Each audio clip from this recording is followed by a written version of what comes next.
শখ হৈ গৈছে ন ফটা কাপোৰ পিন্ধা মানুহজনী আজি এনেকৈ ভিডিঅ'ত ওলাইছে সাংঘাতিক টেঙা চৰ্বত এগিলাচ মায়ে মোক খোৱালে আমি ওলাইছিলোঁ লখিমপুৰ টাউনলৈ বুলি পাপাই সেইখিনি সময়তে ক'লে যে মোৰ ভোক লাগিছে কিবা এটা আছে যদি দে মায়ে আটা মঠি থৈছিলে আৰু সেইখিনি সময়ত মাক মই সাজু হ'বলৈ ক'লোঁ আৰু মই যিহেতু আগতীয়াকৈ ওলাই মেলি ৰেডি হৈছিলোঁ সেইকাৰণে লৰালৰিকৈ পাপাক ৰুটি তিনিখন মই বনাই খোৱালোঁ আৰু এইখিনিতে হাই মই কৃষ্টি ব্যৱসায় কৰি হওক বা চাকৰি কৰিয়ে হওক টকা ঘটাটো মোৰ জীৱনৰ উদ্দেশ্য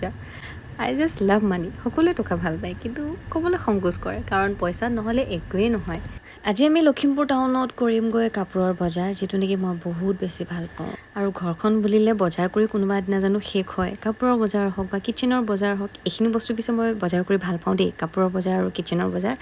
আৰু ক'ৰবাত যেতিয়া আমি ওলাই যাওঁ মোৰ ক্ষেত্ৰত দেই কিবা এটা যদি বাহিৰত খাই নাহোঁ মই মানে ক'ৰবাত যোৱা নিচিনা মোৰ নালাগে কিবা এটা যেন থাকি গ'ল আধৰুৱা হ'ল তেনেকুৱা লাগে সেয়েহে চাহ একাপ খাই ল'লোঁ